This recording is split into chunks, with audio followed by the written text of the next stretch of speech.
Revista Jurídica Nacional Prescriptia, su consejo editorial y los mejores ponentes de México y del extranjero. Magno Congreso Internacional en las materias de amparo, penal y civil, en homenaje del gran jurista, profesor emérito de la UNAM, autor de obras jurídicas de trascendencia nacional, doctor emérito Raúl Carrancay Rivas, los mejores ponentes de México.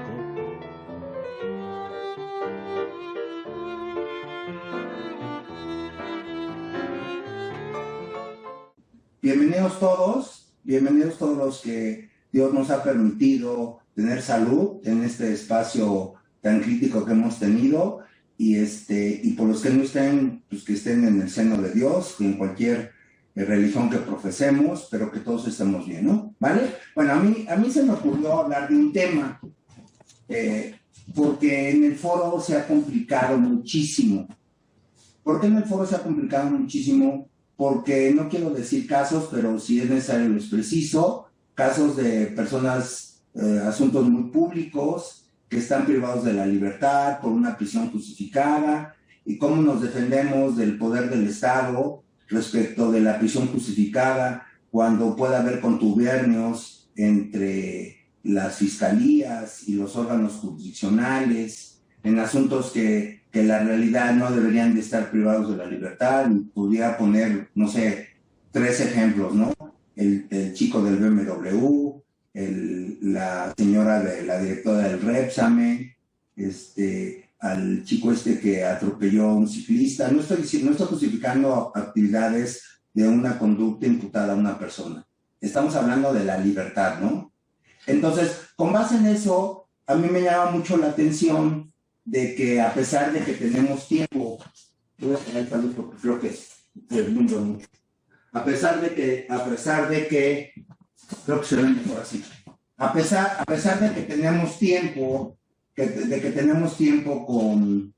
con nuestra ley de amparo y con esto, resulta ser que se me hace que es muy, muy complicado el tema de cómo tenemos el planteamiento de la libertad, lo que están haciendo los jueces de control respecto a la libertad, que no lo manejan como si fuera una cosa tan simple y le decretan a cualquier persona prisión justificada, y cuando los abogados conseguimos que no se le decrete una prisión justificada a una persona, es casi como tener el 90%, el 100% de satisfacción del imputado respecto a situación jurídica, ¿no? Entonces, todo eso a mí me llevó a elegir este tema. ¿Por qué me llevó a elegir este tema? Porque hoy la prisión, antiguamente a muchos de ustedes, como a su servidor, nos ha tocado ver cómo ha evolucionado la libertad, la afectación de la libertad en el proceso, ¿no? Y no voy a hacer paréntesis respecto de ello porque son cosas que ya están completamente superadas. Pero resulta ser que hoy en día, pues resulta que tiene una persona, ejemplo, en Puebla, y lo detienen con una cantidad considerable de dinero, no mucho, considerable de dinero, un empresario, y resulta ser que lo más importante es que no le decreten la prisión justificada. No que le aseguren los recursos, no que le aseguren las cuentas, sino que no le decreten una prisión justificada cuando no es un delito de prisión preventiva oficiosa. Eso a mí me llama mucho la atención y me inquieta mucho, porque antiguamente teníamos nuestro catálogo, primero por la punición respecto a la media aritmética, luego un sistema híbrido, y ahora tenemos delitos que son de prisión preventiva oficiosa y delitos que no son de prisión preventiva oficiosa, pero se le puede decretar una prisión justificada. Entonces, hoy el tema más importante, y hablemos de la señora Rosario y de muchas personas que están privados de la libertad porque el poder del Estado les alcanza, ¿no? Bueno, entonces, por eso yo elegí este tema. ¿Por qué?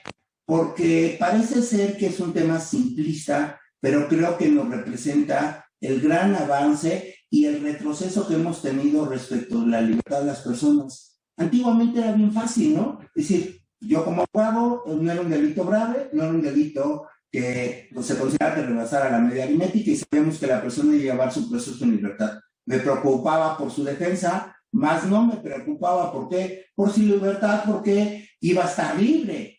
Pero ahora la complicación es muy, muy difícil. ¿Por qué?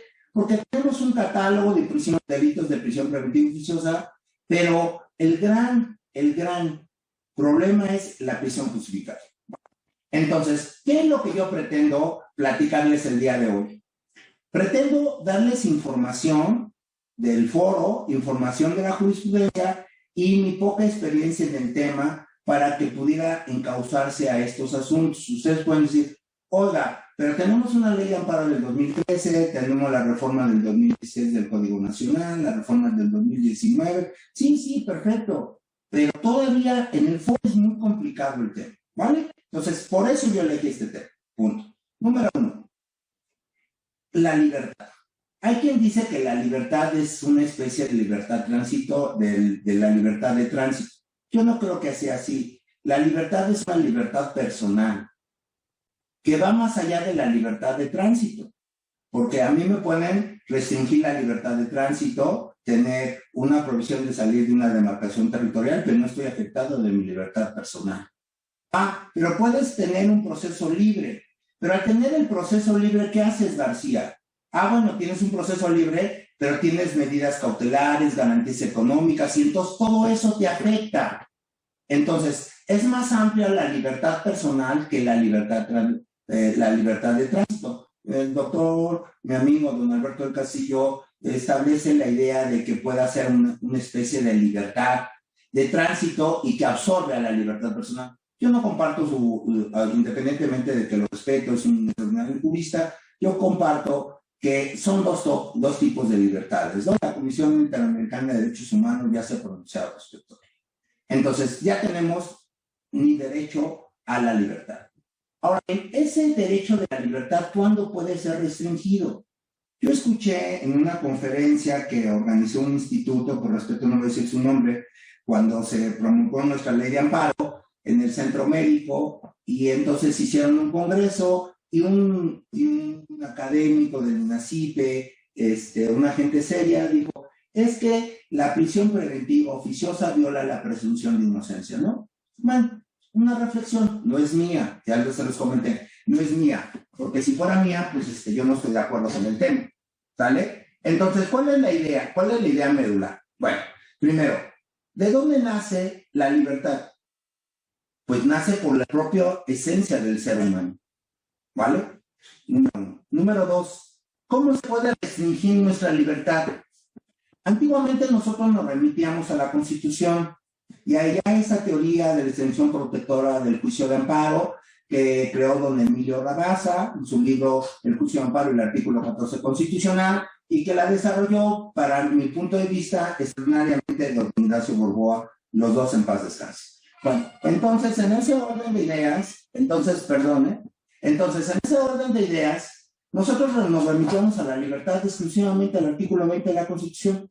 Hoy nos tenemos que ver así, nos tenemos que remitir al artículo 7º de la Convención Americana de Derechos Humanos, al artículo 9 del Pacto Internacional de Derechos Políticos y Civiles y al principio 39 del conjunto de principios para la protección de las personas sujetas a cualquier forma de detención o prisión, ¿vale? 3 instrumentos internacionales firmados por el Estado mexicano y que por lo tanto están plenamente vigentes. ¿Por qué el comentario del académico, no voy a decir su nombre por respeto, por qué el comentario del académico que violaba la presunción de inocencia? El artículo 7º de la Convención establece una regla primordial. ¿Cuál es esa regla primordial? Que la prisión preventiva es excepcional.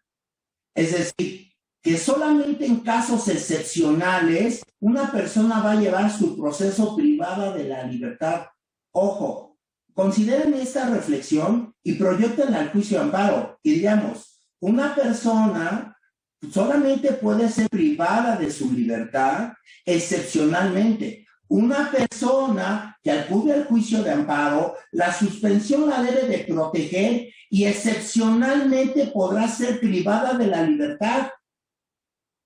No solamente pensemos en el proceso, pensemos en el juicio de amparo, porque este es artículo 7º, los preceptos que acabo de citar, resulta ser que deben de estar proyectados no solamente al proceso, sino también a nuestro juicio de amparo. Esa es una importancia. Y más adelante ustedes verán por qué les digo esta reflexión. Bueno, entonces ya tenemos. Y el propio 7º de la Convención Americana de Derechos Humanos nos establece, la cual podrá ser limitada en los casos que las constituciones de los estados establecen. Pues ya tengo mi instrumento internacional, me desarrollo con la Constitución Política de los Estados Unidos Mexicanos, lo ubico y entonces ya me dice y nos crea dos grandes hipótesis. Bueno, una, sistema tradicional y sistema acusatorio. Sistema tradicional, delitos graves y delitos no graves, sistema acusatorio, delitos de prisión preventiva oficiosa o delitos que no sean de prisión preventiva oficiosa, pero puede haber una prisión justificada. Entonces, el séptimo nos remite a que la Constitución nos va a decir cuándo una persona tiene que llevar su proceso privado de la libertad y cuándo lo tiene que llevar libre. Fácil reflexión. Ahora bien, vamos a hacer una pregunta. ¿Qué casos la Constitución establece que una persona puede estar afectada a su libertad personal? De su libertad personal, no de su libertad de tránsito. Muy sencillo. Número 1, prisión preventiva, sea oficiosa o justificada, sea grave o sea no grave. Muy sencillo. Vale. 2, la pena. 3, la flagrancia. 4, el caso urgente. 5, el arraigo. 6, el arresto. Y 7, la extradición. Entonces, si ustedes ven estos casos, porque todos gozamos de las garantías constitucionales que nos da nuestra ley fundamental y la que establece que solamente en los casos que la misma establezca pueden ser suspendidos o restringidos. Y ahí tenemos los casos, 7 casos. Esos 7 casos no se nos deben de pasar desapercibidos. ¿Por qué no deben de pasar desapercibidos? Porque se reflejan en el proceso y se reflejan en nuestro juicio de amparo. Entonces es nuestro panorama de nuestro instrumento internacional, nuestra base, nuestra Constitución, y entonces en este momento vamos a tratar de desarrollar cómo es el tema de la libertad, su protección en el juicio de amparo y en la suspensión del acto. Ya tenemos nuestro marco, nuestra juridicidad, nuestro marco normativo internacional y constitucional parejo. Ahora bien, en este momento tendríamos que partir de una gran reflexión. ¿Cuál es esa reflexión? Que nuestra Constitución establece los supuestos de prisión preventiva oficiosa y los supuestos de prisión preventiva que no sean de prisión preventiva oficiosa. Ahora bien, ha pasado desapercibido un gran tema, los delitos que se consideran como graves. Aunque el propio artículo 19 de la Constitución nos dice que son graves, pero también tenemos delitos graves en el artículo 18 hablando de menores y en el artículo 16 hablando también de ¿qué? Del caso urgente. Ahora bien, entonces en ese orden de idea que ya tenemos nuestro marco normativo, ahora vamos a tratar de nosotros proyectarlo a nuestro juicio. ¿Vale? Bueno, entonces, si nosotros partimos de nuestra premisa fundamental de que la libertad solamente puede ser afectada excepcionalmente, también cuando yo acudo al juicio de amparo, la libertad tiene que estar protegida, y al estar protegida, excepcionalmente solamente podrán hacer efectiva nuestra orden de captura. Ojo, recuerden que ahorita hay algunos órganos, algunos jueces de control, y lo digo con mucho respeto, porque es una aberración. Yo, si me lo permiten, el día de mañana que está el Congreso, voy a mandar un chat sobre una resolución de un tribunal colegiado circuito, porque muchos jueces de control consideran que cuando una persona no cumple con el principio de continuidad, que vamos a hablar ahorita un poquito más adelante respecto de ello, entonces no cumple con las medidas cautelares que se le decretaron y por lo tanto se puede evadir de la acción de la justicia y es un motivo para decretarle la prisión justificada. Lo cual, en estas resoluciones que les voy a mandar, porque sirven que se citen al momento de debatir la medida cautelar, porque ustedes dicen, hola, pero yo no tengo la sentencia, no es problema de ello, porque al final de cuentas ustedes recuerden que existe el sistema del CICE y la Corte ha determinado que las resoluciones en el CICE son instrumentos públicos, son hechos notorios y por lo tanto no es necesario ni exhibir las copias simples ni copias certificadas de las mismas y se pueden invocar. Entonces es muy importante esto porque independientemente de que yo no cumpla con el principio de continuidad, eso no me resta posibilidades para poder debatir la medida cautelar y que no se le decrete la prisión justificada, ¿vale? Ahora bien, en virtud de eso, que ya tenemos este marco normativo, vamos a tratar de plantearlo ahora en el juicio de amparo. No sé si alguien me pudiera observar, porque no sé si se ve muy oscuro o prendo otra luz. No sé, alguien ilumíneme, o se ve mejor así. Creo que se ve mejor así, ¿verdad? Creo que sí. ¿Sí está mejor? Vale. Bueno, entonces en ese orden de ideas, ¿qué pasa con la suspensión y en el amparo indirecto? Bueno, nosotros tenemos que partir de una premisa fundamental, muy sencilla. La suspensión se rige por 5 principios. El principio de continuidad, el principio de medidas de aseguramiento, el principio de que siempre se concede la libertad siempre se concede la suspensión en materia penal, el principio de que la libertad del quejoso siempre está a disposición del órgano de control constitucional. Ojo, este es maravilloso, maravilloso. Con este voy a empezar. Y el principio de que se puede revocar la libertad de las personas. Entonces, número 5 principios. Ahora bien, el principio de que la libertad del quejoso siempre está a disposición del órgano de control constitucional. Bueno, ahora bien, yo acudo al juicio de amparo contra un orden de aprehensión, ¿vale? El juez de distrito no conoce si es un delito de prisión preventiva oficiosa o no es un delito de prisión preventiva oficiosa. Entonces, ¿qué hace el juez de distrito? Con una técnica adecuada, yo creo, muy práctica, que se ha desarrollado durante muchos años en el foro, determina como si fuera un delito que no sea de prisión preventiva oficiosa y determina que en caso de que sea un delito de prisión preventiva oficiosa, la suspensión solamente va a tener efectos jurídicos y no efectos materiales. Brillante. Vale. Pero entonces, ¿qué está pasando en el foro? Por respeto no voy a decir el nombre de un amigo de nosotros, maestro del Instituto Nacional de Ciencias Penales, en un sepelio antes del COVID, por un evento de un abogado que tuvo un accidente desafortunado, me pregunta, oye, ¿qué pasa con la libertad y el juez de control? El juez de control está facultado para debatir las medidas cautelares, entre ellos la prisión justificada, sin lugar a dudas. Para bien o para mal, sin lugar a dudas. El problema es si este debate de la medida cautelar, ya sea a petición del agente del Ministerio Público o a petición de la víctima ofendida, etcétera. Recuerden que el único que puede pedir la prisión justificada es el agente del Ministerio Público, todas las demás lo pueden pedir la víctima ofendida y también el agente del Ministerio Público. Resulta ser que en este momento tiene límites el debate de la medida cautelar. Sí tiene límites, aunque nosotros en el foro no lo veamos. Tenemos un gran problema, porque una persona llega con su suspensión con el juez de control y se percata que no es un delito de prisión preventiva oficiosa. La pregunta es, ¿el agente del Ministerio Público puede solicitar que se debata la medida cautelar? Número 1. Número 2, ¿el juez de control puede debatir la medida cautelar? Número 3, ¿y el juez puede implantar una medida cautelar? 3 grandes preguntas. Entonces, el primer principio es la libertad del quejoso siempre está a disposición del órgano de control constitucional. No tengo la posibilidad, porque no sé mucho de aquí del Zoom, etcétera. Recuerden que pues, yo soy de otra generación, con perdón de la expresión, aunque me vea más dañado, tengo 59 años. Entonces, con base en eso, resulta ser que deben de quedarse con esa gran idea. 160 de la ley de amparo, 163, que es el precepto gestor, madre, origen de esta idea, y el artículo 166 de nuestra ley de amparo.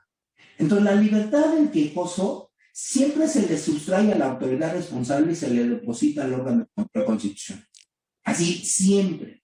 Ahora bien, vamos a tratar de contestar estas 3 preguntas. El agente del Ministerio Público puede solicitar que se debata la medida cautelar, sin lugar a dudas. Él sí puede solicitarlo, porque no es autoridad responsable. ¿Me entienden lo que trato de decir? La autoridad responsable es el juez de control. Él puede solicitarlo. Entonces, contundentemente sí. El segundo cuestionamiento. ¿El juez de control ¿puede debatir la medida cautelar? Aquí tenemos dos criterios que se han dado en el foro. Algunos jueces dicen sí, la debato, escucho a las partes, pero no resuelvo.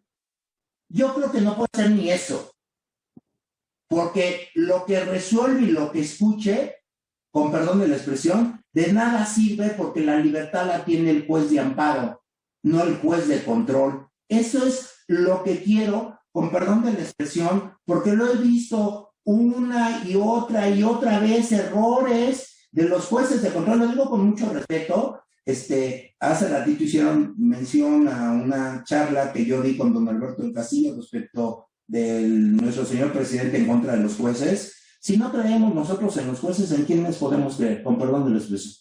En alguien más, ¿no?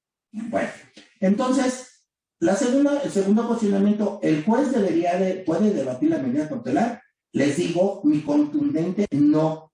Pero hay quien los debate, los escucha, argumentos y refutaciones, pero no resuelve. ¿Para qué escucho si no resuelvo? Y entonces llegamos al tercer cuestionamiento. ¿El juez puede resolver la medida cautelar y fijarle la que quieran? Entre ellas la más gravosa, la prisión justificada. La respuesta es no. ¿Por qué no? Ilustres y finísimos juristas, ilustres y finísimas abogadas y abogados. No. ¿Por qué? Porque la libertad del quejoso la tiene el juez de amparo.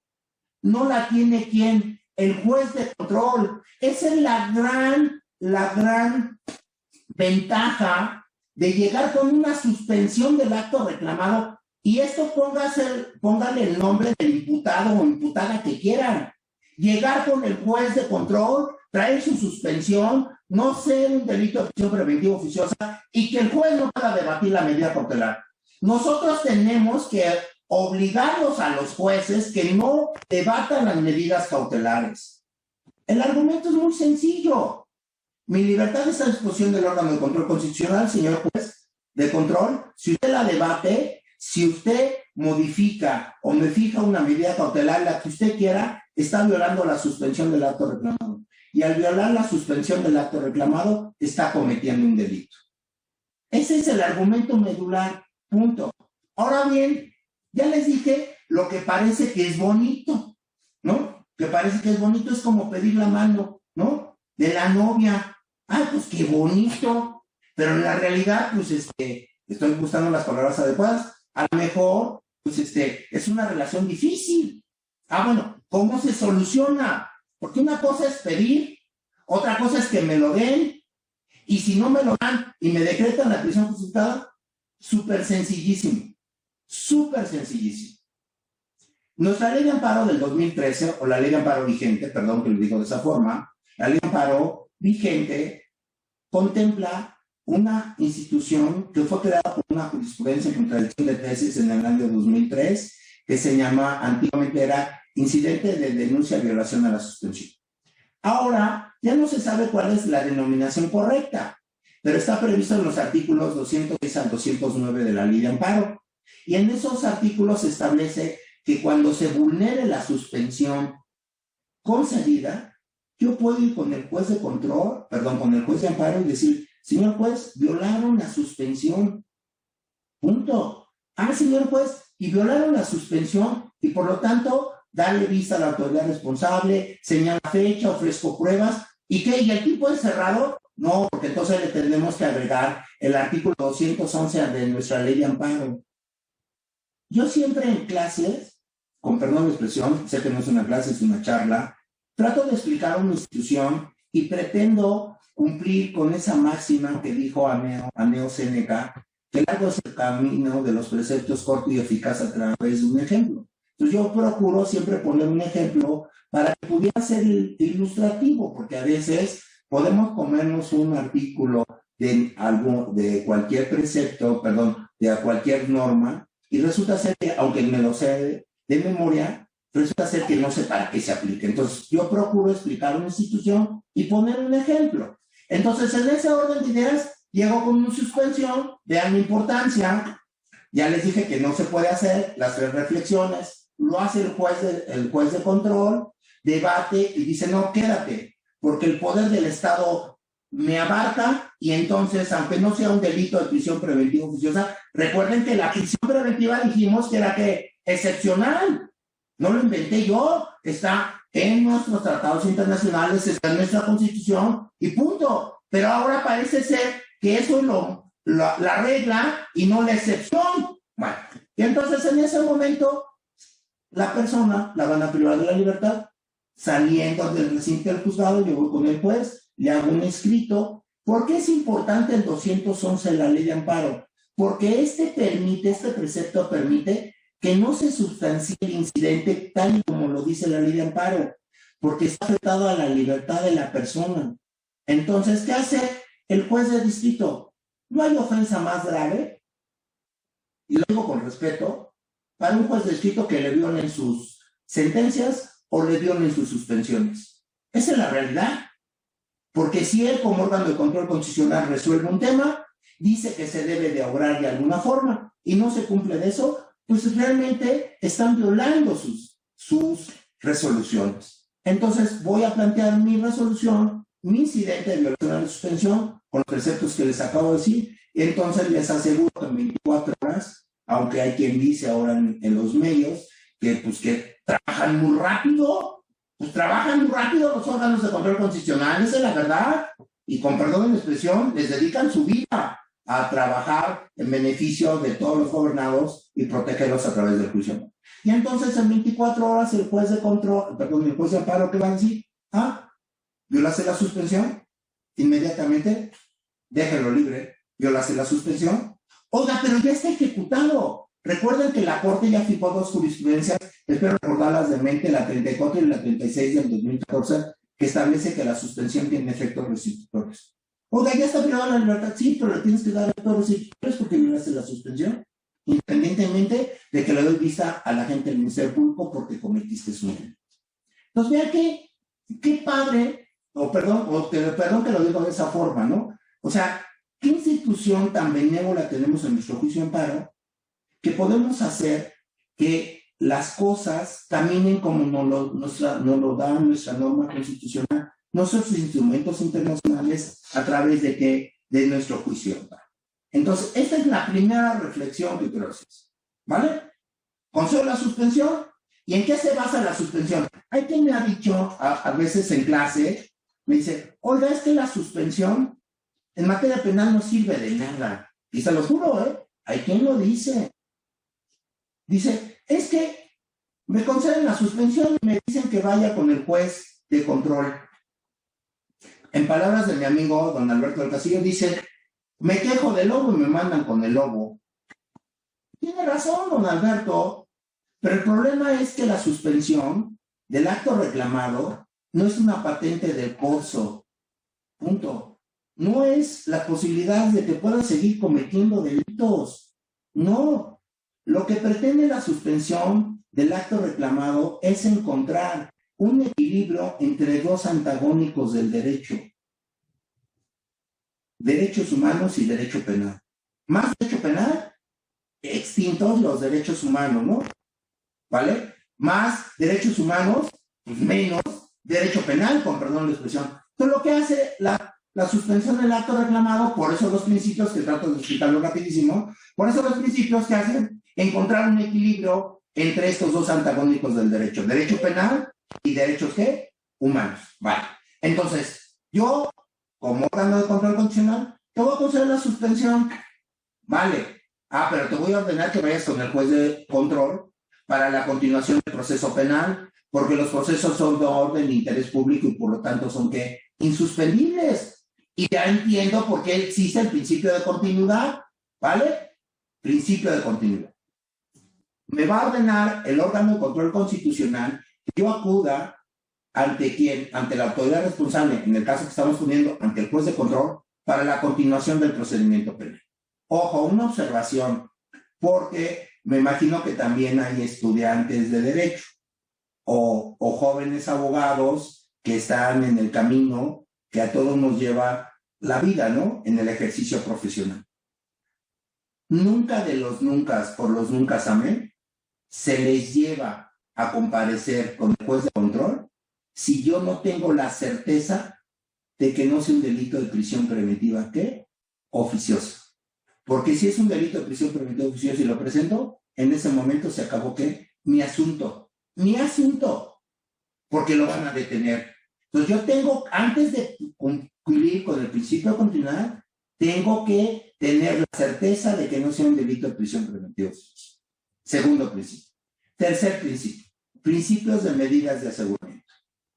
Entonces, el juez de amparo, cuando dice que la suspensión del acto reclamado me va a dictar diversas medidas de aseguramiento con un poder amplísimo que tiene, porque no existe un catálogo en nuestra ley de amparo, pero desde la jurisprudencia de 1996, el Poder Judicial Federal dijo que es la facultad amplísima que tiene el órgano de control constitucional de decretarla, a efecto de que el quejoso no se sustraiga de la acción de la justicia, y en caso de que se le niegue el amparo, o sea, sobreseído, puede ser restituida a la autoridad responsable para la continuación del procedimiento penal. Entonces, ¿qué hace? Fácilmente a 77, párrafo cuarto de nuestra ley de amparo, 160, 164, 166 de nuestra ley de amparo. ¿Qué hace el juez de Chito? Te fijo una garantía. Te digo que no salgas de una demarcación territorial, deja su pasaporte, gira un oficio al Instituto Nacional de Inmigración, etcétera, etcétera, etcétera. Bueno, padrísimo, medidas de aseguramiento. Luego, ¿qué nos hace falta? Siempre se concede la suspensión, conforme al 159 de nuestra ley de amparo, en relación con los demás preceptos de nuestra ley de amparo, expresamente en relación con el 166 de la ley de amparo. ¿Vale? Entonces, ¿qué pasa? El artículo 107 de nuestra Constitución, rapidísimo, el artículo 107 de nuestra Constitución, en la fracción 10, tiene un lenguaje muy raro, muy raro. Y dice que la naturaleza de la violación alegada lo permite. La naturaleza de la violación alegada lo permite. ¿Qué constituyente pensaba en Greenpeace o en algún tema? Es broma, ¿eh?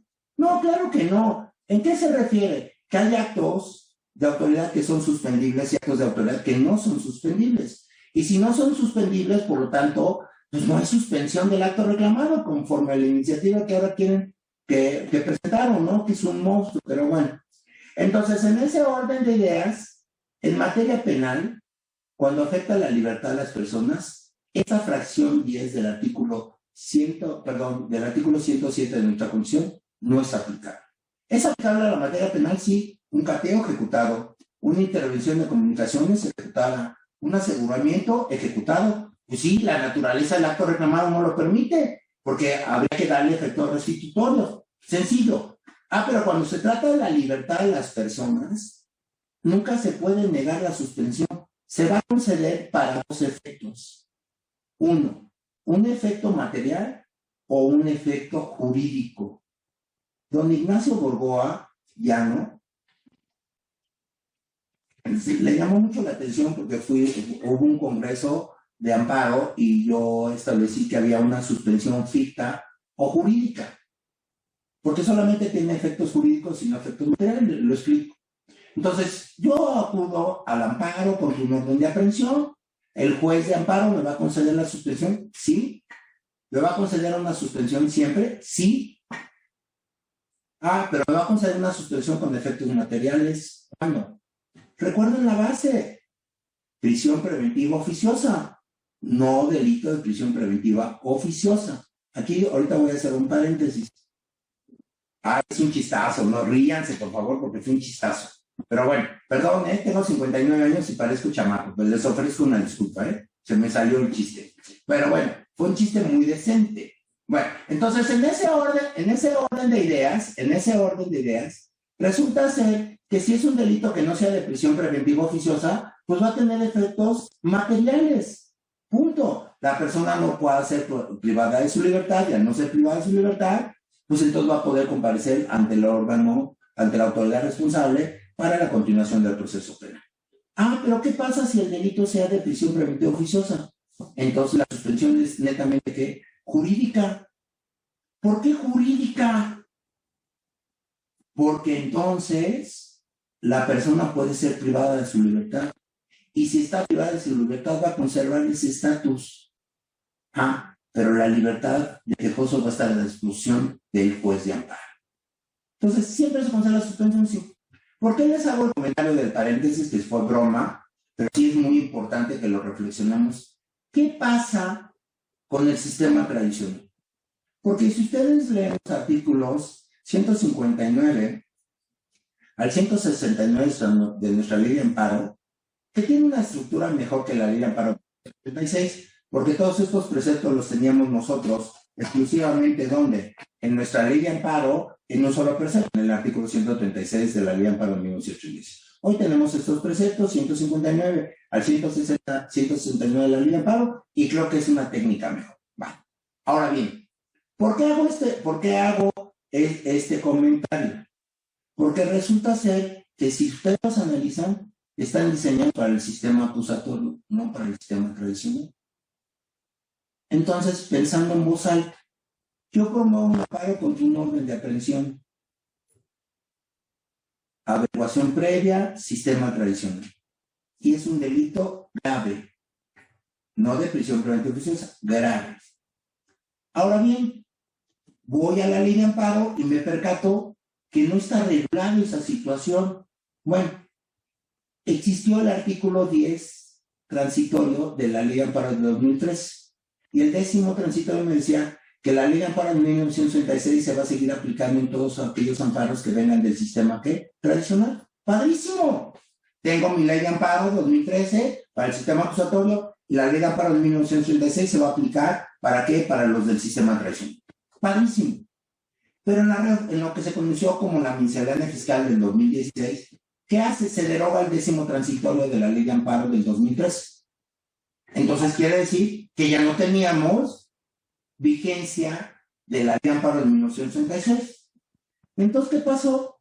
Y lo digo con respeto porque un extraordinario jurista que es parte del Congreso, un expositor, no voy a decir su nombre por respeto, pero un juez de distrito con mucha valentía, fue de los que defendió esta idea. Si ya no había sistema tradicional en la suspensión del acto reclamado, ¿qué hizo? Pues entonces concedió la suspensión conforme a la ley de amparo del 2013. Y entonces todos los delitos que eran graves, pero que no eran de prisión preventiva oficiosa, les concedían la suspensión con efectos materiales. Padrísimo. Pero desafortunadamente, pues los magistrados les revocaban sus resoluciones y hasta que tuvo que dejar de proveer o resolver con este criterio. Pero bueno, ahora lo que hizo nuestro juez del distrito, amigo de nosotros, ponente aquí en el Congreso, y le reitero, por respeto, no digo su nombre, pero tú sabemos de quién estoy hablando, resulta ser que en este momento ya se creó una jurisprudencia en el año 2018, que es la 12/2018. ¿Qué me reza esta jurisprudencia? Que la ley de amparo del 2013 se va a aplicar para todos aquellos asuntos del sistema tradicional. Entonces, muy sencillo. Fraude procesal, Ciudad de México. Sistema tradicional, es delito grave. Quiere decir que se ejecuta la orden de aprehensión. En este momento lo pone a disposición del juez y entonces el chico va a quedar privado de la libertad. Fíjense, qué fácil. Vamos a poder hacer el incidente del 5º transitorio del Código Nacional de Procedimientos Penales. No vale la pena que lo diga, yo lo inventé, ese incidente, luego se reformó el 5º transitorio. Y entonces en ese orden de ideas, ¿qué va a pasar? Pues va a estar 6 meses o más tiempo hasta que el juez diga sí, no es un delito de prisión preventiva oficiosa, te decreto una revisión de la medida cautelar y te dejo libre. ¡Qué padre! Pero ya estuvo 6 meses o más tiempo detenido. ¿Y qué va a pasar? Ilustres y finísimos abogados, imagínense, ¿qué va a pasar en ese momento? Si va al amparo, ¿qué va a pasar? El juez de distrito, con base en esa jurisprudencia 12/2018, ¿qué va a hacer? Pues le va a conceder la suspensión con efectos materiales. Va a poder ir con el juez de procesos y decirle, aquí tengo mi suspensión. Oye, pero es delito grave. Sí, es delito grave, pero como en la ley de amparo, la jurisprudencia permite que se aplique la ley de amparo, aunque no sea sistema acusatorio, entonces la persona va a llevar su comparecencia libre. Punto. 2, le van a dictar auto de forma de prisión, promoverá amparo contra el auto de forma de prisión y llevará su proceso libre. Vean la magnificencia, con perdón de la expresión, de esta jurisprudencia 12/2018. Con perdón de la expresión, para mí es una belleza. Es una belleza cuando se plantea, cuando se creó, ya les dije, nuestro señor juez del distrito lo defendió con ahínco, esa es la realidad. Pero gracias a Dios ya existe la jurisprudencia. Y le estoy hablando que es del 2018. Bueno, ya tiene sus añitos. Va a cumplir 3 años, o creo que ya los cumplió, porque creo que es de marzo a abril, se me escapa ahorita del mes. Pero bueno, entonces en ese orden de ideas, vean qué importante es de que nosotros podamos hacer nuestras demandas de amparo, podamos obtener una suspensión y la libertad de los quejosos las vamos a proteger a través del juicio de amparo. No solamente, con perdón de la forma que lo digo, no solamente pensando en el proceso, pensando en que yo voy a debatir la medida cautelar. Con perdón de la expresión, voy a hacer un ejercicio en este momento. Una persona me consulta y me dice, oiga, es que tengo un tema de que es un delito grave, pero no es delito de prisión preventiva oficiosa, pero no sé si es tradicional o es acusatorio. Bueno, imagínense qué incertidumbre.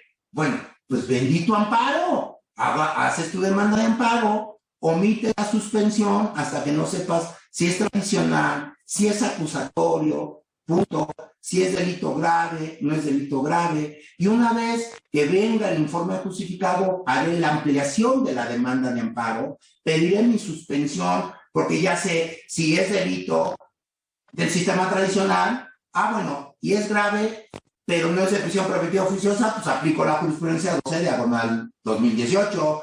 Si es un delito del sistema acusatorio, pero no es de prisión preventiva oficiosa, pues le pido la suspensión del acto. Entonces, vean cómo la libertad de las personas es prácticamente protegida de una manera vehemente a través de la suspensión del acto. Hay 3 cosas que quiero comentarles respecto de esto.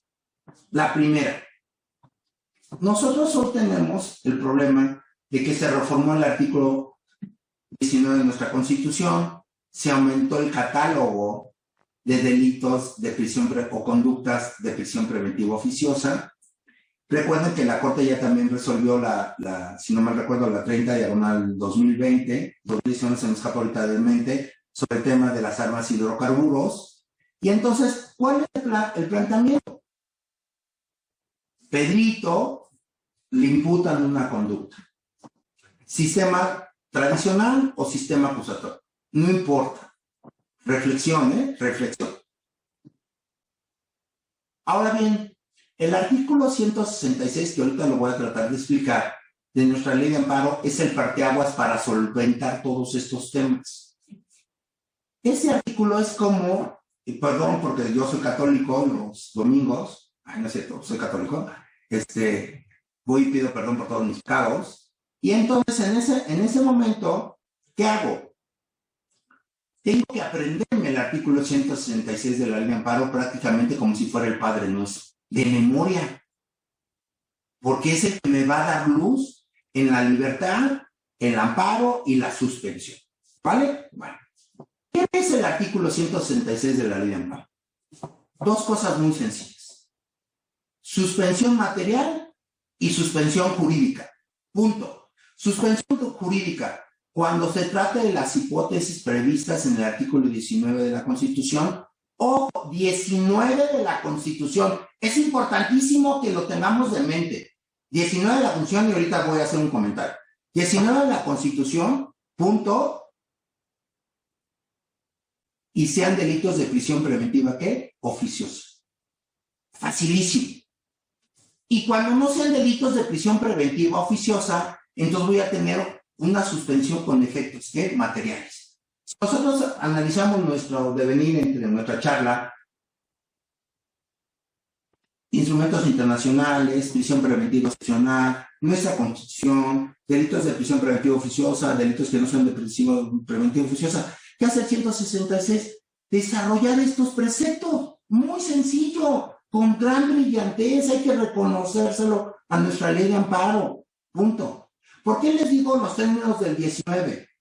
Porque si alguno vive en el Estado de México, en Chihuahua, por ejemplo, que los delitos de extorsión son la mínima, si es agravado en el Estado de México son 40 años de prisión, en Chihuahua puede ser hasta de prisión vitalicia, perdón, increíble, increíble. Pero yo voy a ir al amparo. Vamos a considerar orden de aprehensión en contra del agua, ¿va? Y sé que es extorsión.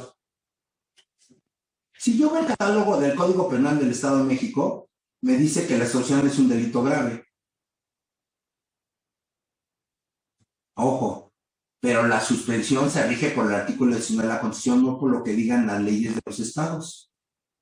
Y entonces, aunque el Código Penal del Estado diga que es grave, para los efectos de la Constitución y para los efectos de la ley de amparo, no es un delito grave. ¿Me siguen? Entonces, bien, por eso les digo, hay que aprenderse el 166 a la letra. Prácticamente es nuestro Padre Nuestro, y lo digo con respeto, de nuestra suspensión del acto reclamado. Creo que se va a acabar mi pila. ¿Podré ir por mi pila? ¿Me permiten un segundo? Por favor, para que no se apague. Un segundo, ¿eh? Qué interesante todo, doctora Bugambilla. No, porfa, ¿sí? Sí, claro que sí. Pues entonces se está acabando la... Con calmita, con calmita. Y está con nosotros el doctor Arturo Farelas Pacheco, quien cerrará el Magno Congreso del día 23 de marzo. Muchísimas gracias, doctor Arturo Farelas Pacheco, por estar con nosotros. Yo les pido un perdón por estar apagado mi cámara. Sé que insisten mucho en que tenga uno prendida su cámara, pero la verdad es que estoy muy feo. ¿Para qué me quieren ver? No, no es cierto. No, la verdad es que hoy fue un día complicado. Esta semana en lo general va a ser una semana complicada, pero no dejo de escuchar a todos los ponentes. Muy, muy, muy interesantes sus ponencias y les pido un perdón por eso, pero el hecho que no me vean no quiere decir que no estoy. Recibimos sus disculpas, sin embargo, mañana ojalá sea posible tenga encendido su cámara. Son muchas horas, pero lo intentaré. De verdad es que son horarios complicados y de trabajo y de recibir gente y demás. Pero de verdad a tiempos lo voy a intentar. De verdad se los agradezco y mil perdones de verdad. Muchísimas gracias por la consideración. Muy amable. Gracias. Pues, bueno, entonces ya tengo pila. ¿Podemos continuar? Perfecto. Era lo mejor que se podía hacer, porque si no nos quedamos sin usted. Ay, no. Mejor. Gracias, qué lindos. Oiga, ya son las 8, ¿puedo robarle? Creo que viene el doctor Samuel Hernández ya a los 5 minutos y acabó. Bueno. ¿Sí me escuchan? Por favor, sí, confianza. es su tiempo, sí. Es su tiempo, con todo corazón. Sí, pero no quiero robarle tiempo a mi amigo. Bueno, entonces, ¿qué le estaba diciendo? Ya se me olvidó. Bueno, entonces resulta ser que hay que aprendernos este 166 de la ley de amparo de memoria. Ahora bien, como yo no sé, está pasando un tema aquí en el foro de que si las reformas al artículo 19 de la Constitución sobre el cambio por el aumento de hipótesis sobre los delitos de prisión preventiva oficiosa puede ser aplicable a nuestro juicio de amparo. ¿Qué están haciendo las instituciones de una manera, pues, no sé si sea, deshumanizada, pero es un planteamiento jurídico? Pues ahora los manejan, si no era averiguación, si es averiguación, etcétera, o carpeta de investigación, dicen, bueno, pues ahora es un delito de prisión preventiva oficiosa, aunque antes no lo era. Aquí es el tema de reflexión. ¿Qué va a pasar? Vamos a considerar a una persona ahorita por tortura, que antes no era de prisión preventiva oficiosa, ¿vale? Llego a debatir la medida cautelar con el juez de control y mi primer argumento es la conducta se realizó en el año del 2018, porque es un ejemplo, y por lo tanto no era un delito de prisión preventiva oficiosa. Vamos a aplicar la teoría de Mancini, la ultraactividad de la ley, la norma más benigna, y por lo tanto, señor juez, no le puedes aplicar la prisión preventiva oficiosa, tomando en consideración que cuando se realizó la conducta no era un delito de prisión preventiva oficiosa, punto. Ahora bien, este argumento ahora lo puedo llevar yo al juicio de amparo Porque entonces, ¿qué hace el 19? ¿Qué va a hacer el órgano de control constitucional con el artículo 19 de la Constitución? Vamos a considerar que entonces no está detenido, va al amparo. Él sabe que es un delito, que cuando cometió la conducta que supuestamente se le imputa, no era un delito de prisión preventiva oficiosa. Ahora sí es un delito de prisión preventiva oficiosa. Va a pedir al órgano de control constitucional que le conceda la suspensión con efectos materiales, tomando en consideración de que se tiene que aplicar la norma constitucional que estaba vigente al momento de la realización de la conducta, desde mi humilde punto de vista, sin lugar a dudas. Entonces, esa era la observación que quería hacerles, ¿vale? Entonces, independientemente que nuestra ley de amparo en el artículo 166 no me desarrolla si puede ser nada más dice el 19 constitucional, y como ha tenido esta evolución, nuestro artículo 19 de delitos antes, hoy mayor catálogo de delitos, y con perdón de la expresión, y lo dejo de reflexión para ustedes que son brillantísimos juristas, yo considero que esta reforma constitucional, además hay una opinión de la Comisión Interamericana de Derechos Humanos que viola los principios de los derechos humanos, al crear mayores conductas y viola principalmente el principio de progresividad. Se los dejo de reflexión para que ustedes lo analicen, lo estudien y lo planteen en sus juicios de amparo. Por último, para acabar nuestra idea, ¿no? La libertad de la suspensión. Ahora, ¿qué hay en nuestro juicio de amparo directo? Fíjense que en el juicio de amparo directo me da mucha tristeza, de verdad, porque el doctor Samuel Hernández de Alba, mi amigo igual que todos ustedes, establece hoy en día que hay y como lo dice mi amigo, espero decirlo como él lo dice muy bien, hay un hiperprocesalismo, así lo dice. Todos estamos preocupados por el tema del proceso, el sistema acusatorio. Qué bueno, vamos creciendo. Y ayer alguien me preguntaba, ¿y qué opinión tienes del sistema acusatorio? Bueno, creo que a las instituciones, a la Fiscalía General de la República, le ha ido mejor de lo que yo pensaba. Esa es la realidad, le ha ido bien.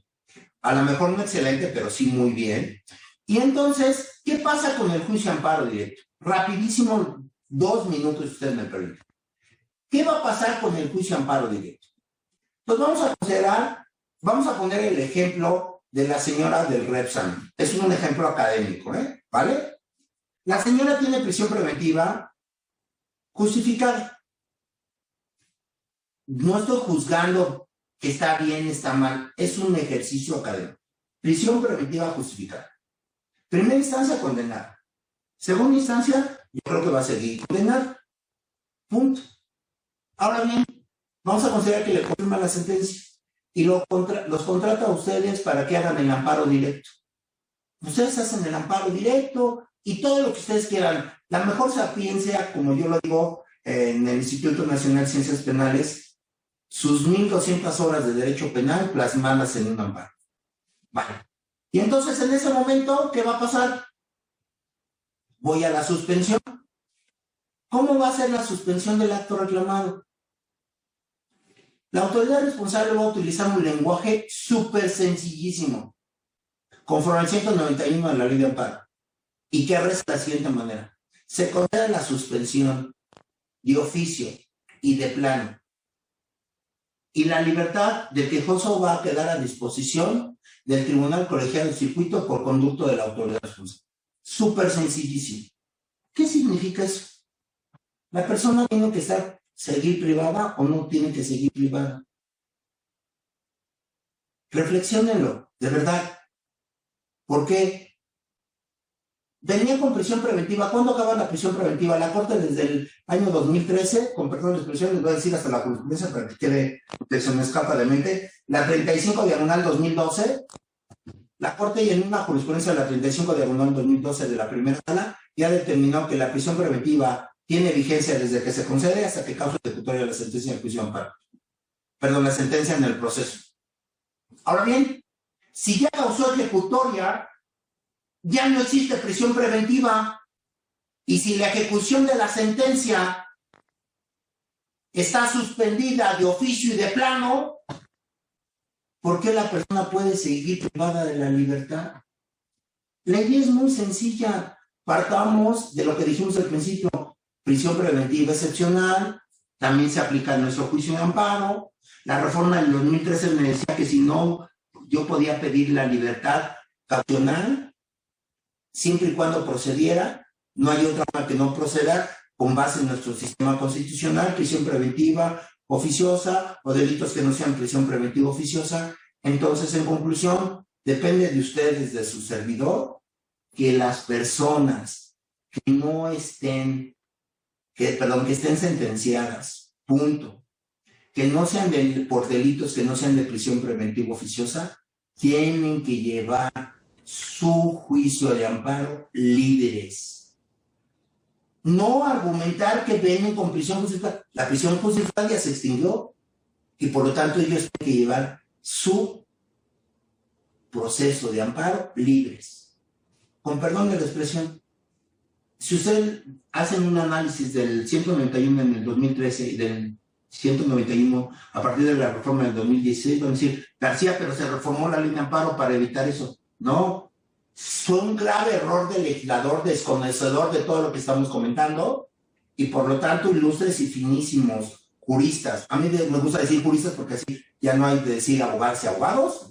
Entonces, depende de ustedes, de nosotros que creamos el sistema, creo que sí lo dije bien, para que las personas que acuden al juicio de amparo directo pueden llevar su proceso de amparo en libertad por no ser delitos de prisión preventiva oficiosa. Pues les agradezco mucho su tiempo, que me hayan escuchado y espero que por lo menos si no les ilustré con ideas, por lo menos les genere inquietudes y que ustedes, su familia y todos estén con plena salud y que Dios los bendiga, ¿no?